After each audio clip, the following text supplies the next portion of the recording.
composure. I went about his business the right way, and done what he had to do. Frank, I just spoke to Andy in Jurassic Park. He's on about. Look, Marty Bakole, I don't want to be disrespectful. Everyone bangs on about he's this monster, he's this monster, and I've said before, but I haven't seen that yet. What he's saying, he hasn't seen that yet from himself, Frank. I've not seen the fight or the punch. No, he's not seen. People describe you as a monster, etc. He's saying he hasn't seen that yet. It's crazy because I don't know. Someone always speak his mind, but he never been there. He never saw me when I spar, and I think the only fight he saw is against Anderson, and Anderson is no small fight. So the way I stop him, not only Anderson, is just because I think maybe he doesn't like me because he saw I was top all these heavyweights, I don't know how the promoters in the budget look. I'm 8 years today in the UK. I never find someone like JoJo's, Danny Dubois. But why you say if people think I'm a boogeyman, I'm a dangerous, and you think I'm not? But put me in one of your three boxers. So why not JoJo's? Why not one of the Tyson Fury? So why are you saying that? And as a promoter, how things is. They call me in 2 days, so I have to fly. Until now, I'm speaking to you. I have not closed my eyes. Were you sleeping in the changing room? Yeah, I was sleeping in the changing room. Imagine, and seeing him speak like that, I think maybe that's disrespectful for him. And I'm a boogeyman, and I always do what is the best. So people see the best in me, and I know myself. I'm the best because what I did, accept the fight in 2 days. No training camp. I was in the Congo off for 1 week. Look, I've not even around since Anderson fight until today. Never been in the gym. I was going to the gym today, tomorrow off, one today, tomorrow off, and we was waiting to start a good camp for Ajagba. No, I don't know why he said that. So you should ask him a question, and he must tell you why. So I serve the day. He said, thank you, I serve the day. I accept the fight. That which nobody in my level should do that. And those are the ones he's talking about, right? He didn't see what the big talk was, what the boogeyman reputation, where it came from. I haven't seen it. And Martin was like, well, I don't know what you're talking about because you haven't even really seen me fight. This is the only fight you saw me do, and maybe Frank was just basing that off of this fight. I do think it was a bit premature to say what he did say because, like Martin explained, listen, you haven't seen the reputation based on what you saw today. Based on what you saw today is something that was very experimental, something that pretty much no one has ever done. Leave a continent of Africa to fly to Saudi Arabia for a fight, to fight the day of. Nobody's never heard of that. Maybe, just maybe, because it was Frank's fighter, Joseph Parker.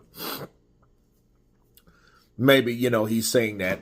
And you know how promoters are. They like to take a little a jab in. You know what I mean? They jab it in and sometimes they stick it in and they twist it because, I think this was a situation like that. Like everybody's talking, I don't mean to be disrespectful, but normally when you hear, I don't mean to be disrespectful, somebody's about to be or get disrespectful. Somebody's about to get disrespected, right? So I think that was one of the situations where Frank Warren, was actually doing and what he was, putting on. And he's saying, well, I don't think he's this or I don't think he's that. But I think you need to keep in mind that, the circumstances, how he got there. He saved that co-main event. He gave a name that was a name that has been a name since last year when we learned out how Martin Bakole was because he crushed a potential future heavyweight champion in Jared Anderson. which a lot of people are still saying, well, hey, you know, who is Jared Anderson beat? So sure, there's arguments, but understand these arguments, are they legitimate arguments? Are they biased arguments based on how you feel or who you support? Okay, because that's what we deal with in boxing. Like Frank Warren, he's the promoter of Daniel Dubois. He's the promoter of Joseph Parker, right? So he's supposed to ask these type of questions, or he's supposed to throw these questions to people to question the legitimacy of the other fighter, right? Versus the fighters that he promotes. Because if he promoted Mark Bakole, you know he wouldn't be saying no such thing like that at all. So that being said, he's just taking a jab at Martin Bakole, or perhaps Martin Bacole's promoter, right? Because Martin Bacole's promoter, Ben Shalom, they don't get along. You know what I mean? That's the rival promoter. That's a promoter that's up and coming and that's trying to, you know, build up some steam, you know, things like that. He promotes, you know, Martin Bakole and Chris Eubank Jr. And Chris Eubank Jr. called Frank Warren a straight scumbag in front of thousands of people, hundreds of people at least. So, yeah, there may be reason for rhyme on why Frank Warren would say, yeah, well, I haven't seen the Boogeyman thing. Well, if you haven't seen much of him, how can you say that? That's what Martin was saying, and that makes sense. You know what I mean? He hasn't seen Joe Joyce spar. He heard about the sparring sessions, but he hasn't seen him do anything up to date. Now, again, Frank could just be basing that on what happened yesterday, and a lot of people do.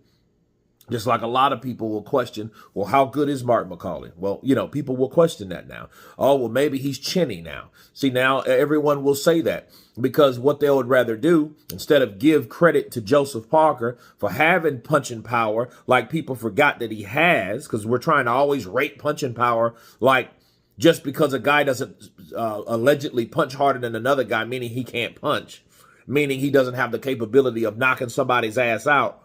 That's what we do. That's what a lot of people do, you know. So instead of taking or giving the credit where it's due for Joseph Parker having punching power, what we would rather say is the other fighter's chinny. You know, give you another example. Oh, Andy Ruiz. Oh, he can't really punch. Yeah, the hell he can. Joseph Parker himself has confirmed the hardest person that ever punched me and hit me was Andy Ruiz. What did Andy Ruiz do? He gave Anthony Joshua his first loss. That's what he did. Caught him with a left hook, similar to Martin Bakole, and that's how that happened. You see what I mean? But people would rather say Andy can't punch, or people would rather say that Anthony Joshua is chinny. Now we're hearing the same thing, needless to say, about Martin Bakole. But in closing, what he did do was he was like, well, if he feels that way, get me in there with Joe Joyce. Get me in there with Daniel Dubois. Now, see, and I think, really looking at it, because I got another video coming about Frank Warren. Frank Warren has already came out and said, oh, yeah, we'll make the fight with Alexander Usyk. Why wouldn't you? That's a big money fight. That's a fight that could happen. That's a fight that Alexander Usyk wants. He is the unified heavyweight champion. He is literally, morally, the undisputed champion, you know, just minus the IBF belt, which he did give up, okay, willingly, without a fight, okay? So that's why Daniel Dubois, needless to say, is a champion to this day, all right? But nonetheless, you know, if you're saying that about a guy that you don't promote, why don't you give that guy an opportunity? Because you've already made a bold statement, like, I haven't seen the Boogeyman. So basically, I don't think that he is this Boogeyman based on something that I either saw last night or never seen before. Get him a fight, you know, put your money or put your fighter where your mouth is. You guys tell me what you think of Martin Bakole responding to Frank Warren. Of course, please subscribe. And you guys been Counterpunch. Peace!